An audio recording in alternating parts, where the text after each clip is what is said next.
Shalom, I'm Eddie Chumney of Hebraic Heritage Ministries, and we welcome you to this week's Focus Israel Report. In this week's report, we're going to be sharing with you details regarding the framework agreement between the major world powers and Iran regarding their nuclear program. And it is as follows. The United States, along with Britain, France, Germany, Russia, and China, announced a framework agreement with Iran regarding its nuclear program, with the goal of reaching a detailed, comprehensive agreement by June the 30th. The deal will limit Iran's nuclear program and will provide Iran with relief from economic sanctions that have crippled its economy for the past decade. U.S. President Barack Obama said, "The United States, together with our allies and partners, have reached an historic understanding with Iran, which, if fully implemented, will prevent it from obtaining a nuclear weapon." Obama called the deal historic and said that, if fully implemented, it would prevent Iran attaining the bomb and would render the United States, its allies, and the world safer. Obama said, "We have achieved the framework for a long-term deal, a framework that would cut off every path that Iran could take to the bomb, including the toughest inspections ever negotiated," he said. He said the terms of the deal first closed off Iran's plutonium route to the bomb. The core of the Hebraic reactor will be dismantled, he said. Second, the uranium route would be closed with 2/3 of Iran's centrifuges no longer to be used, no enrichment at the Fordo nuclear plant facility, and no use of advanced centrifuges for at least 10 years. Most of Iran's existing stocks of enriched uranium would be neutralized. Third, as the best defense against a covert Iranian effort to obtain a nuclear bomb, it would be subject to unprecedented inspection. "If Iran cheats, the world will know it," Obama said. "If we see something suspicious, we will inspect it. This is a good deal." If it fully complies with the deal, Iran could rejoin the family of nations, the president said, stressing again that the deal has yet to be finalized.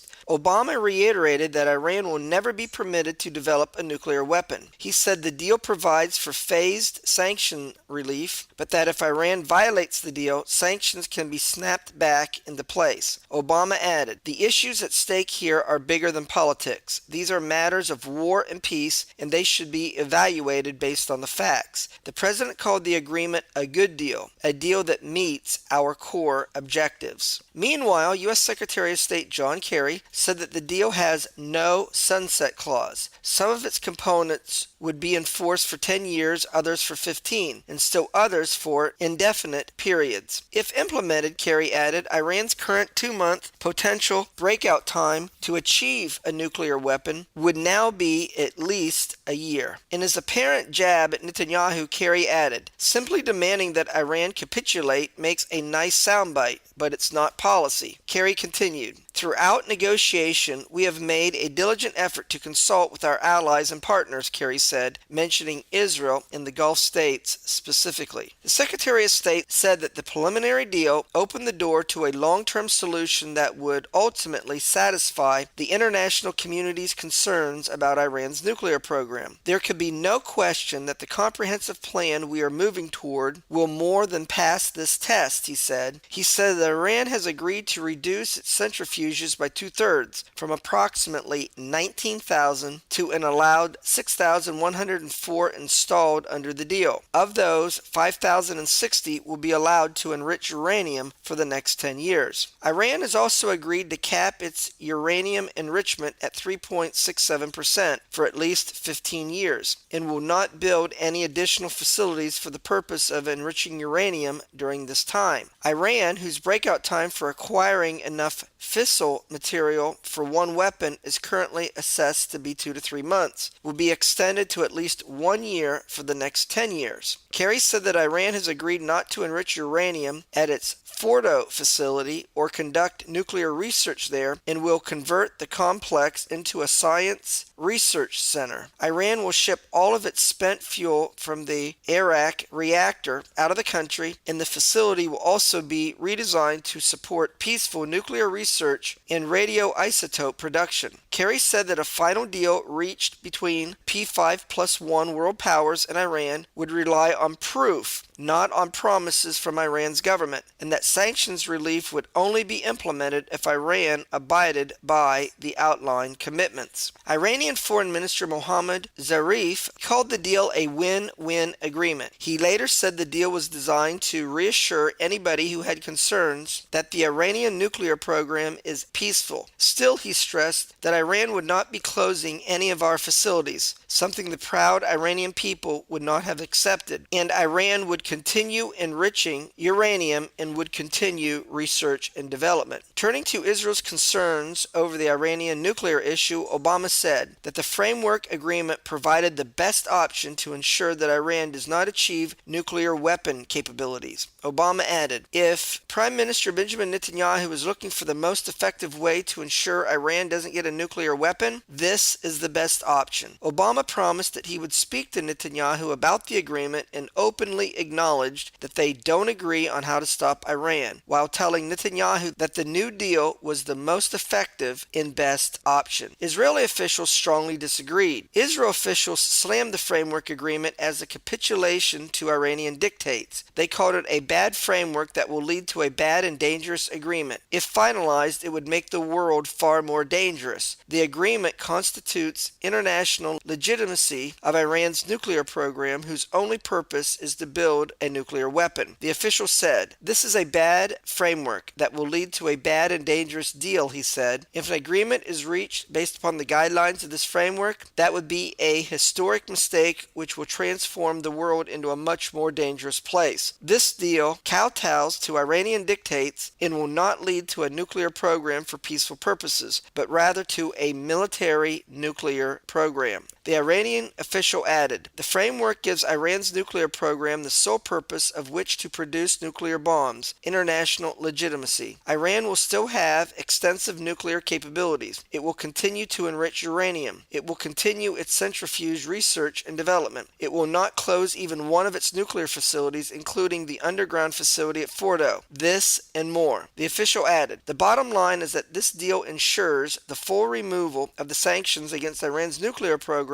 while assuring that it will keep its nuclear capabilities. There is no demand that Iran stop its aggression in the region, its terrorism around the world, or its threats to destroy Israel, which has repeated again over the past several days," the official complained. "The alternative to a bad deal is not war, but a different deal," the official concluded, "one that will significantly dismantle Iran's nuclear infrastructure and will require Iran to stop its aggression and terrorism in the region and around the world." Israel Prime Minister Benjamin Netanyahu criticized the agreement and Iran's intent in taking notice to recent statements by officials in Iran, notably their calls to eliminate Israel as evidence of Iran's unwillingness to compromise on its nuclear ambitions and campaign of terror, subjugation, and conquest. Netanyahu said it was a moral outrage to make an agreement with Iran while Iran continues to call for the destruction of Israel. Netanyahu said yesterday an Iranian general brazenly declared, and I quote, "Israel's destruction is non-negotiable, while giving Iran's murderous regime a clear path to a nuclear bomb is negotiable," he said. "This is unconscionable." Netanyahu argued that Iran's action and ongoing aggression across the Middle East proved that it did not intend to give up its nuclear and regional ambitions. Netanyahu said, "I agree with those who have said that Iran's claim that its nuclear program is only for peaceful purposes doesn't align with Iran's insistence on keeping underground nuclear facilities, advanced centrifuges, and a heavy water reactor." Netanyahu's reference to those who have said marked the second time in 2 days that he has referred to comments made by U.S. President Barack Obama at the Sabin Conference December 2013, without citing Obama by name. Netanyahu added, "Nor does it align with Iran's insistence on developing intercontinental ballistic missiles and its refusal to come clean with the International Atomic Energy Agency on its past weaponization efforts. At the same time, Iran is accelerating its campaign of terror, subjugation, and conquest throughout the region, most recently in Yemen," he continued.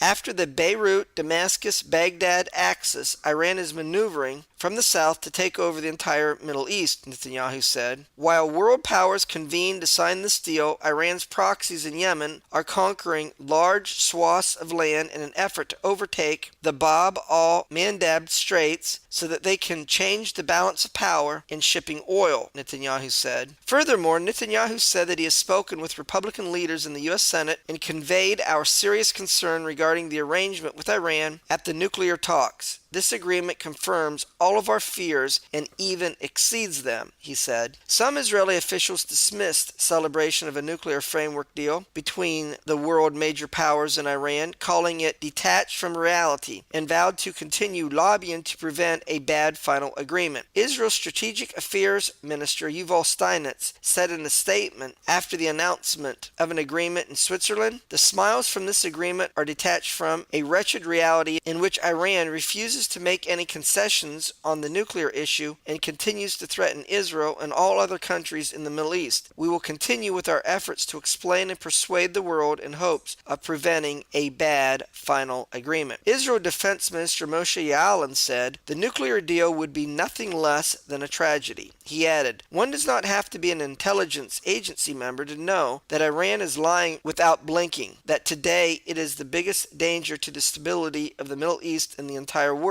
Ya'alon said that the Iranian appetite to export the revolution through terrorism will only get bigger, and with the seal of approval it receives as a legitimate state, that is a touching distance away from being nuclear. The danger to the West and its allies in the Middle East will be enormous. Centrist Yesh Atid leader Yair Lapid noted, on the Iranian nuclear issue, there was no opposition and coalition against it in Israel. We are all concerned that the Iranians will circumvent the deal and Israel must protect its own security interests. The Ayatollah's regime has been peddling fraud and deception for years and progressing with its nuclear program. They will try from day one to cheat the international community as they have done in the past. Added Lapid, there is no basis to the determination that today Iran was prevented from attaining a nuclear weapon. Debka, an Israeli intelligence gathering website, gave the following assessment of the Iranian nuclear agreement. U.S. President Barack Obama and Secretary of State John Kerry promised that the nuclear deal to be signed with Iran will give the world powers a year's warning after Iran's breakout up to an operational nuclear bomb. Our nuclear experts explain why even that grim arithmetic does not do full justice to the advantages Iran has gained for its push to a nuclear weapon. Number one, because Iran is permitted to continue running up to 6,500 elderly IR-1 centrifuges for enriching uranium to a low 3.5% grade, even if it is permitted to keep only 500 kilos of its stock of 7.5 to 8 tons, Iran would still be able to build a bomb in 7 to 8 months, which is a lot faster than Obama and Kerry have promised. Number two, if Iran activates secret facilities undetected by U.S. intelligence, it can produce a larger quantity of enriched uranium and so shrink the time between breakout and bomb to 3 or at most 4 months, totally insufficient for the world powers to detect, step in, and abort the bomb's manufacture in view of the following considerations. That is, to obtain proof that Iran is cheating on its accord with the world powers, environmental samples would have to be obtained and tested in laboratories outside of Iran. Results would be available only after 2 months, further slashing the timeline for stopping Iran building a weapon. But that is not all. If Iran is shown by the first round of tests to be in violation of the accord in enriching uranium, well, that's going to conclude this week's report, where we shared with you the details of a framework agreement between the P5+1 world powers and Iran regarding its nuclear program. Until we do it again, Shalom in Yeshua the Messiah. Amen.